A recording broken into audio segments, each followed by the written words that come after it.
सिद्धेभ्यः ॐ नमः सिद्धेभ्यः ॐ नमः सिद्धेभ्यः नमो अरिहन्ताणं नमो सिद्धाणं नमो आयर्याणं नमो वज्रायाणं नमो लोये सव्यसाहूणम् मोक्षमार्गस्य नेतारम् भेत्तारं कर्मभूभृताम् ज्ञातारं विश्वतत्त्वानां वन्दे तद्गुणलब्धये वन्दे तद्गुणलब्धये वन्दे तद्गुणलब्धये पंच परमेष्ठी भगवान की जय। द्वादशांग जिनवाणी माता की जय। आचार्य भगवंत श्री उमा स्वामी मुनि महाराज की जय। संत शिरोमणि आचार्य भगवंत इक्ष्वाकु श्री विद्यासागर जी महामुनिराज की जय। परम पूज्य नवाचार्य श्री समय सागर जी महाराज की जय। परम पूज्य गुरुदेव निर्यापक श्रवण मुनि पुंगव श्री सुधा सागर जी महाराज की जय। अढ़ाई द्वीपस्थ समस्त महामुनिराजों की जय। आचार्य भगवंत उमा स्वामी द्वारा विरचित तत्वार्थ सूत्र ग्रंथादिराज का स्वाध्याय चल रहा है। 8वें अध्याय में बंध तत्व की व्याख्या पढ़ रहे हैं। 4 प्रकार के बंध में प्रकृति, स्थिति, अनुभव और प्रदेश बंध, इनमें हम प्रकृति बंध का वर्णन हमारा चल रहा है। पिछली 2 कक्षाओं में हमने 8वां अध्याय जो प्रारंभ किया था, जिसमें बंध की डेफिनेशन और बंध के जो मूल प्रत्यय हैं, किन कारणों से बंध हुआ करता है, उस दृष्टि को समझा था। उनके पश्चात जो सबसे पहला प्रकृति बंध है, उस प्रकृति बंध के जो उत्तर भेद जहां पर बनते हैं, ज्ञानावरण के 5 भेद, दर्शनावरण के 9 भेद, वेदनी के 2 भेद, मोहनी कर्म के 28 भेद, जो हमने सूत्र पढ़ा उसमें से 28 भेद निकालना बहुत कठिन होता है। फिर भी आप लोगों ने कल उसे बहुत अच्छी तरह से समझा और उन भेदों को जानते हुए किस प्रकार चारित्र मोहनी में उन्होंने कषाय वेदनीय और अकषाय वेदनीय भेद करके कुल 28 भेद हमने समझे। आयु कर्म के 4 भेद और उसके पश्चात नाम कर्म के पिंड प्रकृतियों के रूप में 42 भेद और उत्तर भेद के रूप में 93 भेद 93, ये विषय अपन ने बहुत अच्छी तरह से समझ लिया। कल हमने ये भी जाना था कि हमारे साथ जो कुछ भी जुड़ा हुआ है, जो भी व्यवस्थाएं जुड़ी हुई है, वो सब हमारे कर्म के उदय से जुड़ी हुई है। कल अपन ने देखा किसी के त्रस नाम कर्म का उदय है, किसी के स्थावर नाम कर्म का उदय है, किसी के सुस्वर नाम कर्म का उदय है, किसी के दुस्वर नाम कर्म का उदय है। कोई सुभग है, कोई दुर्भग है, कोई प्रशस्त विहायो गति वाला है, कोई अप्रशस्त विहायो गति वाला है।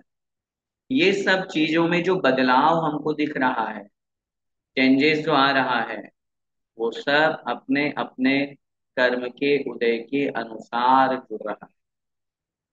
उस व्यवस्था में कहीं कोई अंतर नहीं है, क्योंकि कर्म हमारे साथ में जैसा है, हमें उस रूप में वह फल देता है। इसीलिए इस विषय को अपन ने अच्छी तरह से जाना। आइए अब आगे बढ़ते हैं। हमने नाम कर्म के 93 भेदों को जाना। अब उसके बाद में गोत्र कर्म के 2 भेद बनते हैं। आइए निकाल लीजिए सूत्र क्रमांक 12। उच्चैर नीचैश्च, उच्चैर नीचैश्च, 2 शब्द हैं, अलग अलग करेंगे। उच्च ही नीच ही च। गोत्र कर्म के दो भेद होते हैं, उच्च गोत्र और नीचे ही च और नीच गोत्र। गोत्र कर्म दो प्रकार का, उच्च गोत्र और नीच गोत्र। आचार्य ने लिखा, जिस कर्म के उदय से प्राणी को लोक मान्य कुल में जन्म मिलता है, संसार में जिसे सर्वमान्य उच्च कहा जाता है, महान कहा जाता है, उसे कहते हैं उच्च गोत्र। और जहाँ संसार में गर्हित कुल कहा जाता है, निंदनीय निम्न कुल कहा जाता है, उस कुल में जिस कर्म के उदय से जन्म लिया जाता है, होता है, उसे कहते हैं नीच गोत्र। अब सोचिए कौन किस कुल में जन्म लेगा, ये भी हमारे ही कर्म डिसाइड करते हैं हमको। कोई बैठा हुआ नहीं है वहां पे कि हाँ भाई तुमको कौन सा कुल चाहिए, हमको मर्जी पूछी जाएगी। मर्जी नहीं पूछी जाएगी, हमारे कर्म पूछे जाएंगे। जैसे उच्च गोत्र और नीच गोत्र के आश्रव के कारण अपन पहले छठे अध्याय में पढ़ के आए हैं। बस अगर वो कारण सामने मिलते हैं, वो क्रियाएं अगर अपन करते हैं, तो हमारे उच्च गोत्र का आश्रय होगा। और यदि हम उससे विपरीत क्रियाएं करते हैं, जहाँ मैं पढ़ा था ना, योगों में कुटिलता होगी, जहाँ पर अहंकार होगा, सप्त व्यसन होंगे, निम्न कुल में नीच कुल में पैदा होंगे। आचार्यों ने यहाँ पे सूत्र में च शब्द दिया है, और च शब्द से उन्होंने बताया कि अन्य और भी भेद होते हैं इन दो के अलावा। इन दो को ही, इन दो शब्दों को ही साथ में लेकर के गोत्र कर्म के छह भेद भी बनते हैं। उच्च उच्च, उच्च उच्च नीच, नीच उच्च, नीच और नीच नीच, ये छह भेद। सबसे पहला कहा उच्च उच्च, जिसका जन्म भी उच्च कुल में हुआ और जिसका कर्म भी उच्च है, कार्य भी अच्छा कर रहा है, उत्तम कर रहा है, वह कहलाता है उच्च उच्च गोत्री। दूसरा उच्च, जिसका जन्म उच्च कुल में हुआ, कर्म सामान्य है, वह कहलाता है उच्च गोत्री। उच्च नीच, जिसका जन्म तो उच्च कुल में हुआ, लेकिन काम नीच कुल के कर रहा है। जैसे बहुत से लोगों को देखा ना, कोई जैनी भाई होकर के यदि चमड़े के चप्पल जूते वाली दुकान खोल ले, तो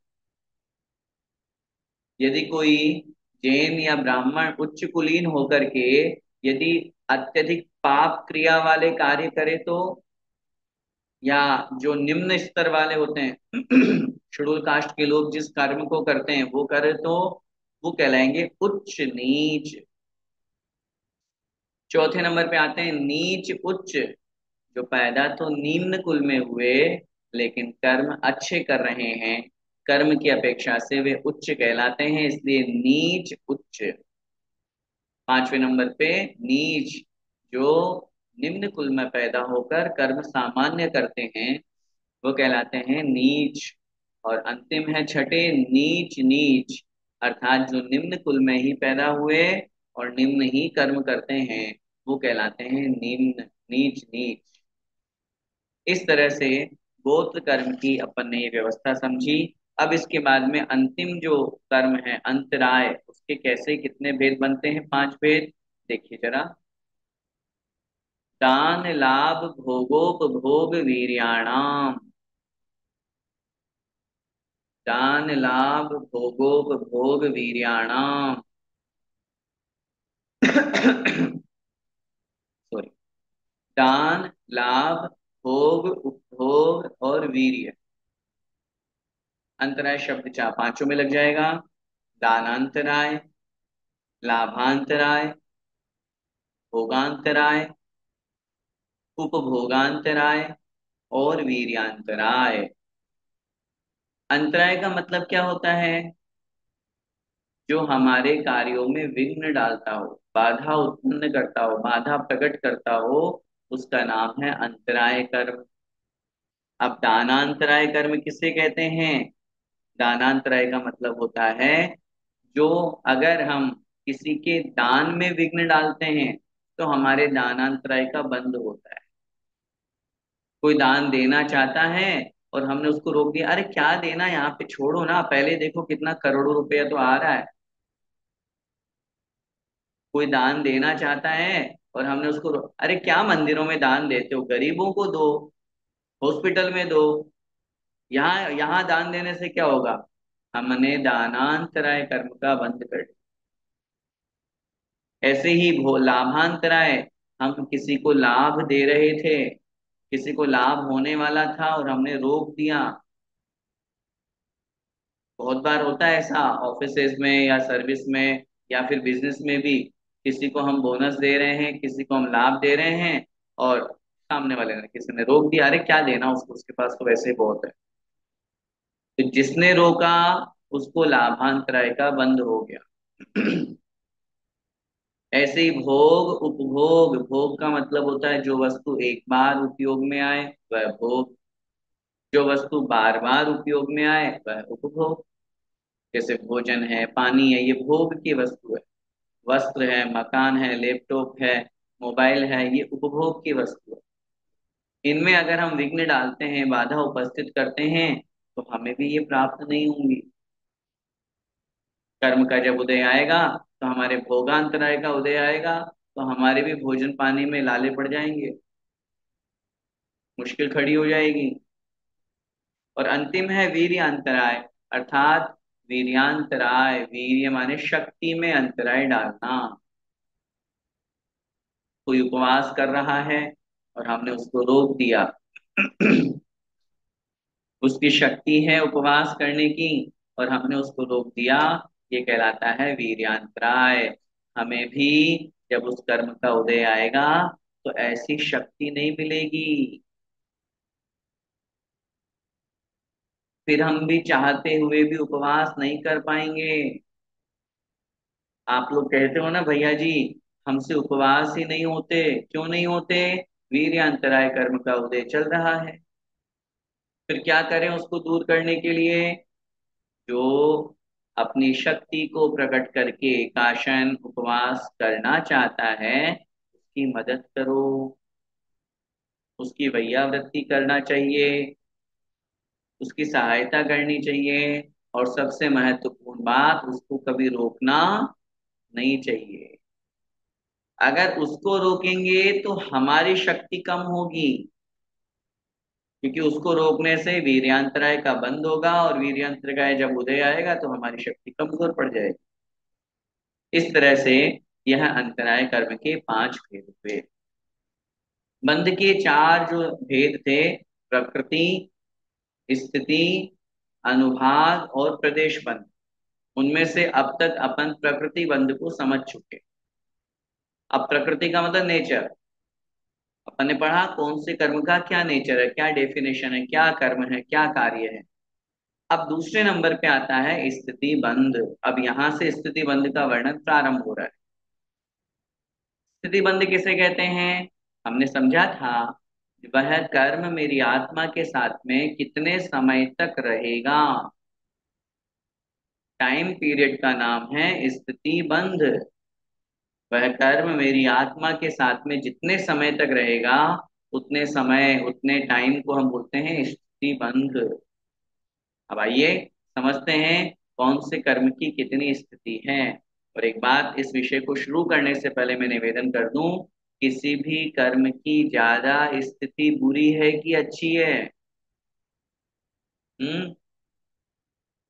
अगर कोई कर्म मेरी आत्मा के साथ में ज्यादा दिन रहे तो वो अच्छा है कि बुरा है, बुरा है।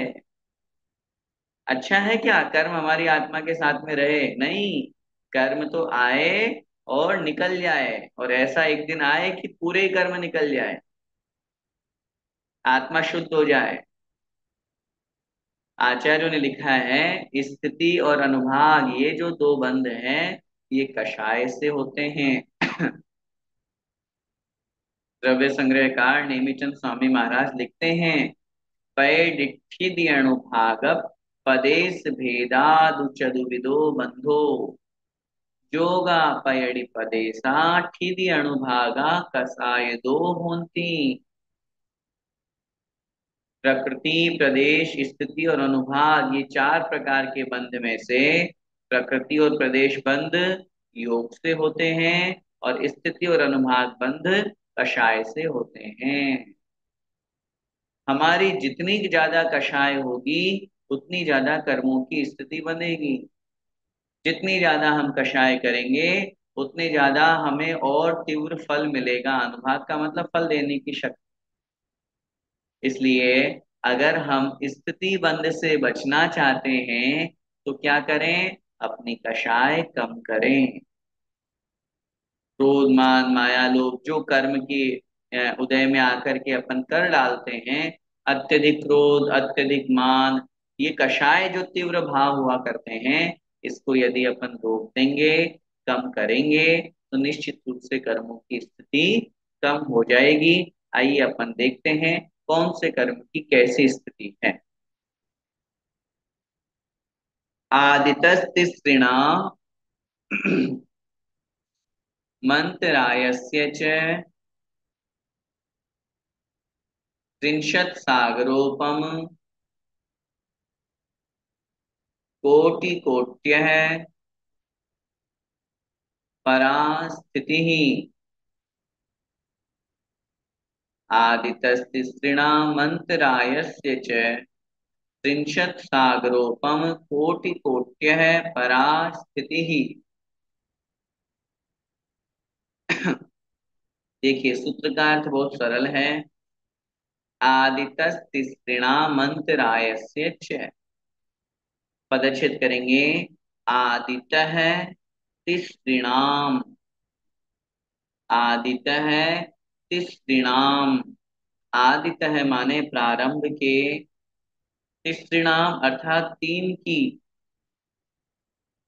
प्रारंभ के तीन कर्मों की, अंतरायस्य च और अंतराय की। आदितस्तिसृणाम, प्रारंभ के तीन कर्म कौन कौन से? अब आप लगाइए, अपन ने जो सूत्र पढ़ा था ना, 8 कर्मों के नाम वाला, ज्ञान दर्शना वरण वेदनीय मोहनी आयुर्नाम गोत्रांतराया। अब इसमें आदितः तिसृणाम, प्रारंभ के तीन कौन कौन से हुए? ज्ञानावरण, दर्शनावरण और वेदनीय। ये तीन कर्म हो गए, ज्ञानावरण, दर्शनावरण और वेदनीय। और अंतरायस्य च, और अंतराय कर्म की कितनी स्थिति है? त्रिंशत माने 30, सागरोपम माने सागर प्रमाण। कितना सागर प्रमाण? 30 सागर प्रमाण नहीं, आगे लिख रहे हैं कोटि कोट्य है, कोड़ा कोड़ी। मतलब हुआ त्रिंशत सागरोपम कोटि कोट्य है, 30 कोड़ा कोड़ी सागर प्रमाण। क्या है? परा स्थिति, परा माने उत्कृष्ट, स्थिति माने स्थिति है। उत्कृष्ट स्थिति, परा का मतलब होता है उत्कृष्ट। यहाँ सबसे पहले उत्कृष्ट का ही वर्णन बता रहे हैं। 4 कर्मों की उत्कृष्ट स्थिति यहाँ इस सूत्र में बता रहे हैं। आदित्य तिसृणा माने प्रारंभ के तीन, ज्ञानावरण, दर्शनावरण, वेदनीय, और फिर लास्ट वाला दे दिया अंतराय से च और अंतराय। इन 4 कर्मों की उत्कृष्ट स्थिति 30 कोड़ा कोड़ी सागर की होती है। सोचिए, 1 करोड़ को 1 करोड़ में गुणा करने पर कोड़ा कोड़ी बनता है। और जब सागर प्रमाण की बात करते हैं, सागर का अर्थ ही होता है समुद्र। आप अन्य ग्रंथों में पढ़े सुने होंगे, असंख्यात वर्ष का एक पल्य होता है और असंख्यात पल्यों का एक सागर होता है। तो अपन पढ़ते हैं ना, पल्य का प्रमाण कितना है? पल्य के भी 3 भेद होते हैं, अथा पल्य, उद्धार पल्य, व्यवहार पल्य। जहां 1000 योजन लंबा, लंबा चौड़ा और गहरा गड्ढा खोदते हैं, और उसमें भेड़े के जो मेढ़ा होता है उसके बाल डालते हैं कट करके, और इतने कट करके कि जिसका दूसरा टुकड़ा नहीं हो सके, उससे उनको भरते हैं। भरने के बाद तो वर्ष में एक बाल निकालते हैं। जितने वर्षों में वो गड्ढा खाली हो जाए तो एक पल्य होता है, उससे 10 गुना उद्धार पल्य, उससे 10 गुना व्यवहार पल्य।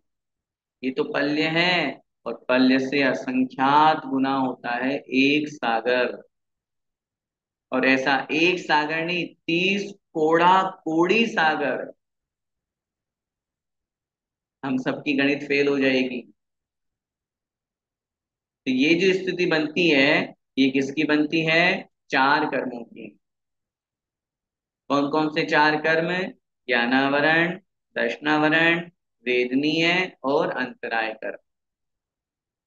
अब इस बात को अपन को समझना है। अगर हमने ज्ञानावरण कर्म की 30 कोड़ा कोड़ी सागर की स्थिति का बंद कर लिया, तो फिर कहाँ से हमको ज्ञान होगा?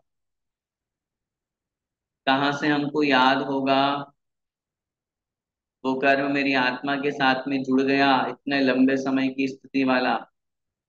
और जब उसका उदय आएगा तो अपन खुद इमेजिन कर सकते हैं कि किस प्रकार का वह फल देगा। इसलिए स्पष्ट रूप से इस व्याख्या को अपन को समझना है। और आचार्यों ने लिखा, इस कर्म का बंध कौन करता है? उन्होंने लिखा, जो संगी हो, पंचेंद्रिय हो, अभव्य मिथ्या दृष्टि हो। अभव्य मिथ्या दृष्टि जीव ही 30 कोड़ा कोड़ी सागर प्रमाण इस उत्कृष्ट स्थिति का बंध करता है। अब आप बोलोगे हम भव्य हैं या अभव्य, हम कैसे जाने? उत्तर मिलेगा, हम भव्य हैं या अभव्य, ये हमारे ज्ञान का विषय नहीं हो सकता। क्यों नहीं हो सकता? इसलिए नहीं हो सकता क्योंकि भव्य और अभव्य किसी कर्म के उदय, उपशम, क्षय, क्षयोपशम से नहीं होते। ये तो अनादिकालीन स्वाभाविक पर्याय है, पारिणामिक भाव है जो कभी बदल नहीं सकते। लेकिन हाँ, एक बात और अपन समझ लें, जिसमें रत्नत्रय प्राप्त करके मोक्ष जाने की योग्यता होती है, उसे भव्य कहते हैं। और जिसमें नहीं होती, उसे अभव्य कहते हैं। हम भव्य हैं या अभव्य, इसकी पहचान करना हो तो क्या करें? रत्नत्रय धारण कर लें। रत्नत्रय धारण कर लेंगे तो इसका मतलब हमारे अंदर भव्य बने की योग्यता है। लेकिन एक बात और समझिएगा, शास्त्रानुसार अभव्य जीव भी मुनि पद को धारण कर लेता है। लेकिन उसका मतलब ये नहीं है कि जितने मुनि हैं सब भव्य ही हो। लेकिन एक बात और हम अपनी संतुष्टि के लिए कह देते हैं। पूज्य आचार्य भगवंत हमेशा कहा करते थे, इस पंचम काल में 21वीं सदी में अगर किसी में धर्म के प्रति रुचि है, कोई पढ़ना चाह रहा है, कोई सुनना चाह रहा है, कोई युवा पीढ़ी युवा अवस्था में होकर के भी जहाँ भोग भोगने का समय है, उनको सबको छोड़ करके इतने सारे सब ये मुनि बन रहे हैं, धर्म मार्ग पर आगे बढ़ रहे हैं, गृहस्थ में भी प्रतिमा आदि धारण कर रहे हैं, प्रवचन सुन रहे हैं, कक्षा पढ़ रहे हैं, मंदिर जा रहे हैं, हमें अपने आप को भव्य ही मानना चाहिए। यदि भव्य नहीं मानेंगे तो फिर हम अपने धर्म की योग्य क्रिया कैसे कर पाएंगे? हमारे मन में अगर डाउट रहेगा, पता नहीं मैं भव्य हूं कि अभव्य, पता नहीं अभव्य हुआ तो नहीं, क्या है क्या नहीं है ये हमारा विषय नहीं है, तो हम तो अपने आप को भव्य ही माने। माने नहीं, मानना ही चाहिए, तभी हम धर्म की क्रिया कर पाएंगे। तभी हम अपने आप में आत्मा का कल्याण कर पाएंगे। इसलिए 30 कोड़ा कोड़ी सागर की उत्कृष्ट स्थिति चार कर्मों की होती है। आइए आगे देखते हैं मोहनीय कर्म की क्या स्थिति। सप्ततिर्मोहनीयस्य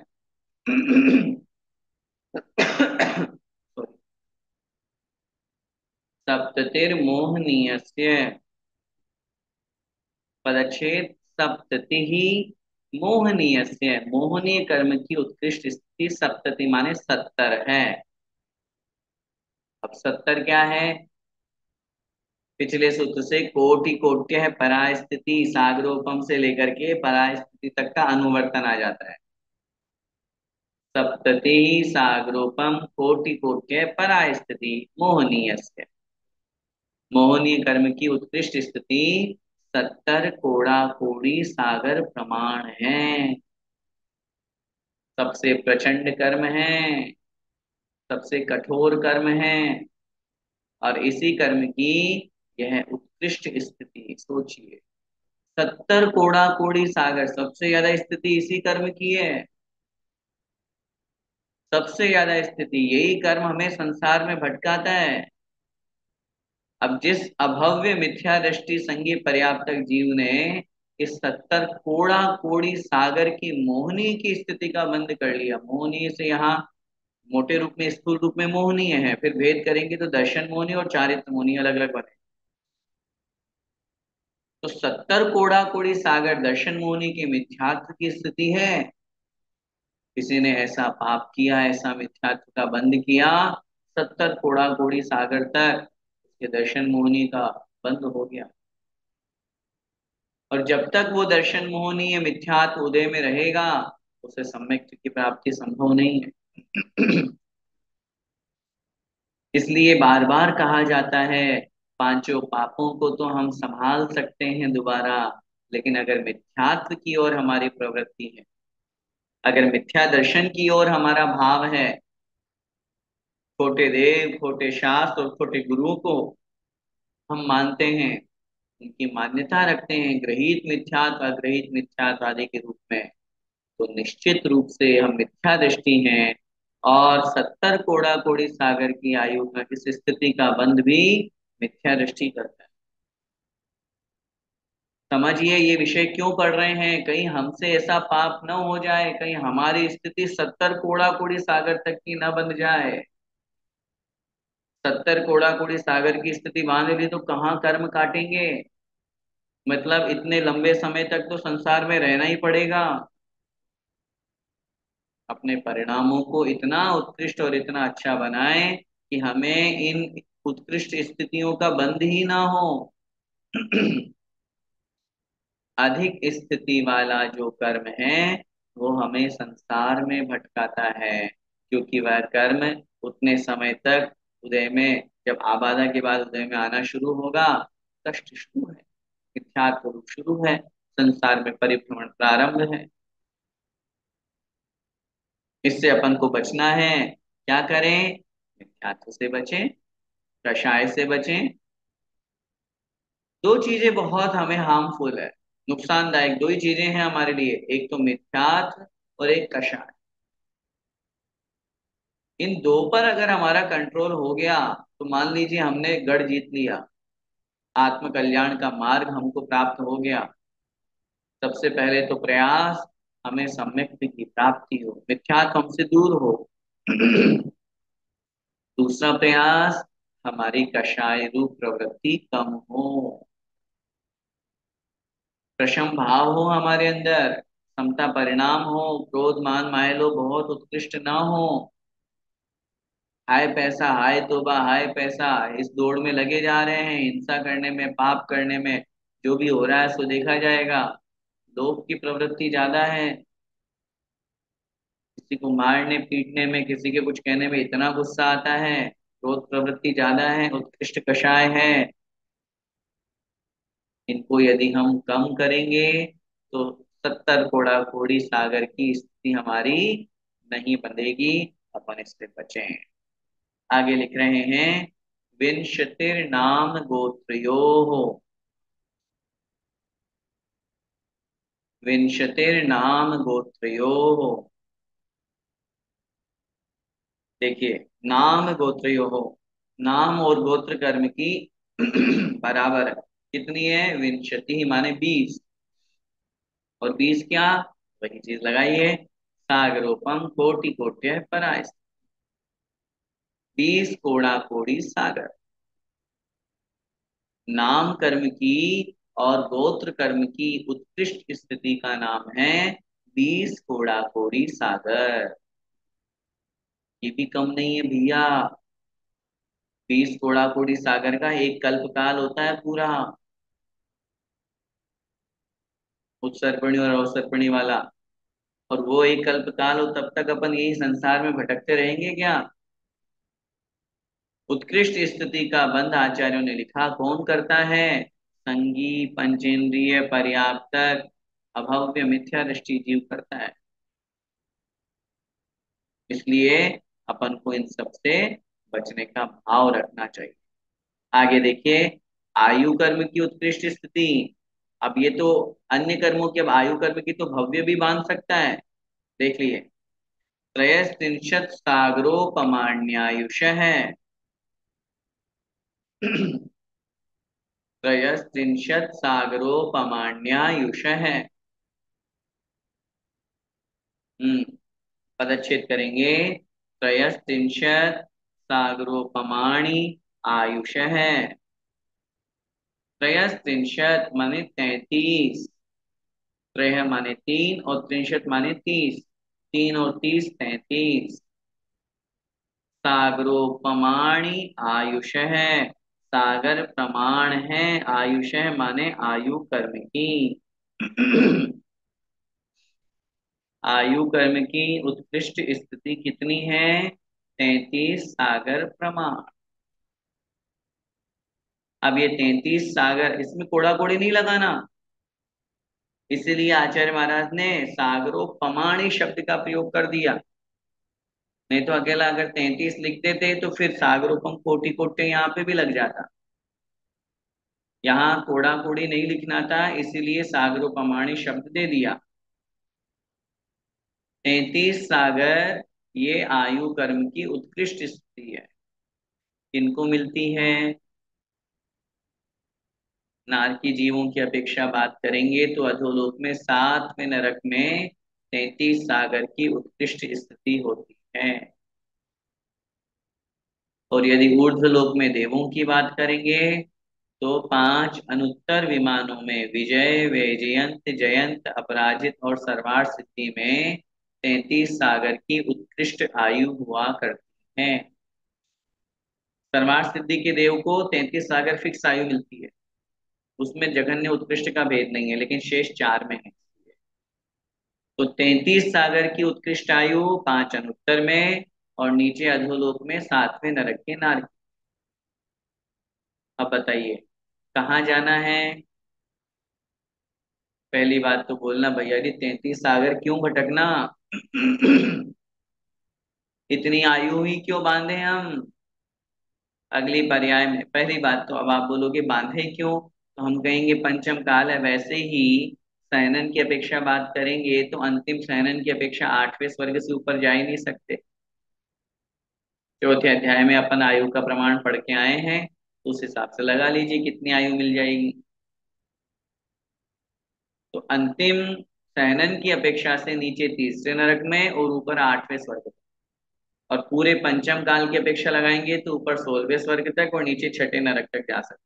तो 33 सागर तो वैसे ही नहीं मिले। और महिलाओं को तो चाहे पंचम काल हो चाहे चतुर्थ काल हो, उनको 33 सागर की आयु वैसे ही नहीं मिलती, क्योंकि छठे नरक से नीचे वो जाती नहीं है। ऊपर 16वें स्वर्ग से ऊपर उनका जन्म नहीं होता है।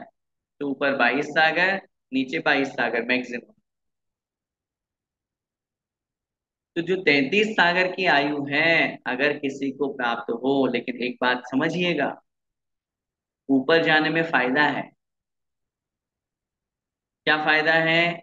विजय वैजयंत जयंत और अपराजित ये 4 जो देव हैं, ये नियम से 2 भवावतारी होते हैं।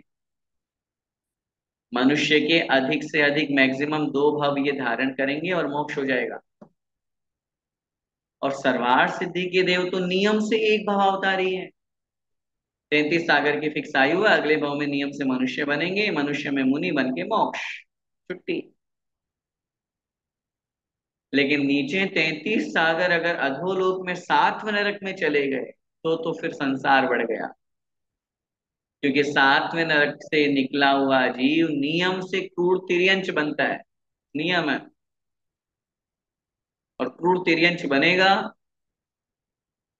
फिर वापस संसार में भटकना चलता रहेगा। तो इस तरह की व्यवस्था ये आयु कर्म की उत्कृष्ट। तो हो गए, उत्कृष्ट स्थिति का सबका वर्णन हो गया।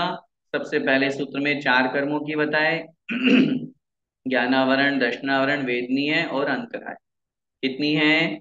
लिख रहे हैं 30 कोड़ा कोड़ी सागर। मोहनी कर्म की 70 कोड़ा कोड़ी सागर। नाम और गोत्र कर्म की 20 कोड़ा कोड़ी सागर। और आयु कर्म की 33 सागर। अब आगे जघन्य स्थिति का वर्णन शुरू हो रहा है। देखिए, अपरा द्वादश मुहूर्ता वेदनीयस्य।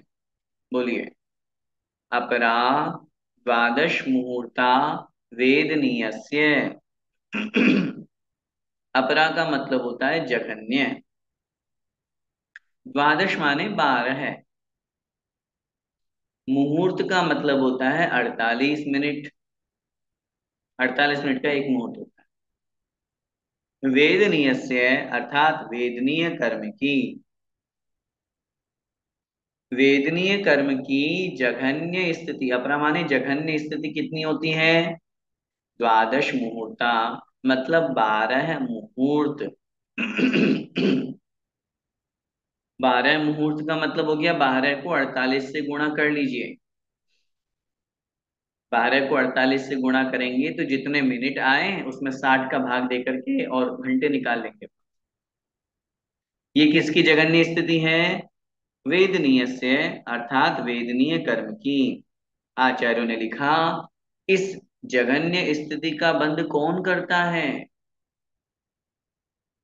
सर्वार सिद्धि में आचार्य पूज्यपाद स्वामी महाराज ने लिखा, शपथ श्रेणी आरोहण करने वाले मुनि महाराज जब 10वें गुण स्थान के अंतिम समय में होते हैं तब वेदनीय कर्म की इस जघन्य स्थिति का बंध करते हैं। इसके अलावा 9वें गुण स्थान तक के जो जीव हैं वो जघन्य का 12 मुहूर्त का बंध नहीं कर सकते, वो ज्यादा का ही बंद करेंगे। तो जघन्य स्थिति हो गई 12 मुहूर्त, और उत्कृष्ट स्थिति हो गई वेदनी की कितनी? 30 कोड़ा कोड़ी सागर। तो इस तरह से यहां से लेकर के यहां तक, जघन्य से लेकर के उत्कृष्ट तक, इस तरह से कर्म की व्यवस्था चलती है। अगर वेदनी कर्म बंधेगा तो मिनिमम से मिनिमम 12 मुहूर्त के लिए तो बंधेगा ही बंधेगा, इससे कम नहीं हो सकता। इतनी वेदना तो हमें भोगनी ही पड़ेगी। लेकिन मैंने क्या कहा, ये 12 मुहूर्त की उत्कृष्ट स्थिति हम और आप नहीं बांध सक 12 मुहूर्त की जघन्य स्थिति हम और आप नहीं बांध सकते। महान पुण्यशाली तद्भव मोक्षगामी क्षपक श्रेणी आरोहण करने वाले मुनि महाराज 10वें गुण स्थान के अंतिम समय में इसका बंद कर। आगे देखिए, नाम गोत्र्योरष्टौ। नाम गोत्र्योरष्टौ। नाम गोत्रयोः अष्टौ। नाम और गोत्र कर्म की जघन्य स्थिति अष्टौ माने 8 मुहूर्त है। जैसे वेदनी की 12 मुहूर्त थी, तो नाम और गोत्र की कितनी है? 8 मुहूर्त। उत्कृष्ट स्थिति कितनी थी नाम और गोत्र की? विंशति माने 20 कोड़ा कोड़ी सागर। और जगन्य हो गई 8 मुहूर्त।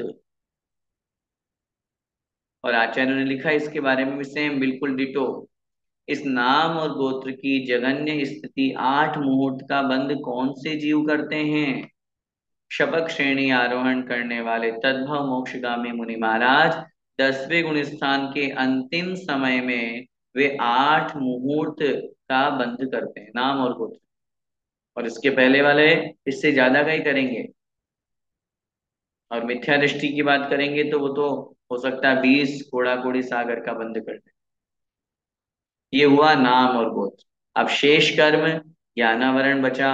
ज्ञानावरण, दर्शनावरण, मोहनीय, आयु, नाम, गो नाम, सॉरी, आयु और अंतराय। ये 5 कर्म जो है इनकी क्या स्थिति है जगन्य? तो लिख रहे हैं शेषाणाम अंतर मुहूर्ता।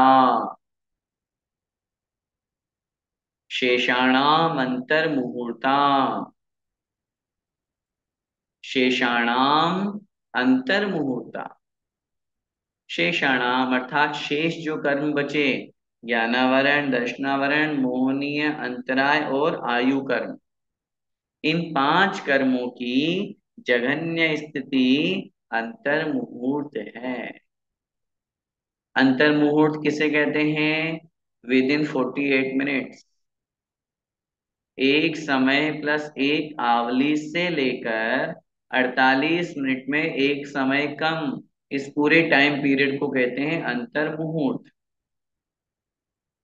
चाहे वो एक दिन का हो, सॉरी, चाहे वो 1 घंटे का हो, आधा मिनट का हो, फिर से क्षमा चाहता हूँ, 1 घंटा तो ज्यादा हो गया है। चाहे वो 1 मिनट का हो, 10 मिनट का हो, 15 मिनट का हो, चाहे आधा सेकंड का हो, 1 मिनट में 60 सेकंड, 1 सेकंड में असंख्यात आवली और एक आवली में असंख्यात समय हुआ करते हैं। एक आवली में असंख्यात समय होते हैं।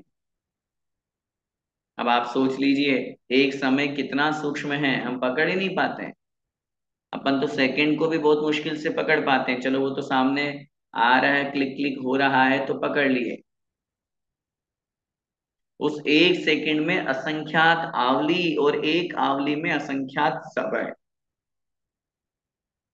ऐसे एक आवली और एक समय से लेकर 48 मिनट में एक समय कम जब होता है तो हमारे अंतर मुहूर्त कहलाता है। और ज्ञानावरण, दर्शनावरण, मोहनीय, अंतराय और आयु कर्म की जघन्य स्थिति अंतर मुहूर्त है।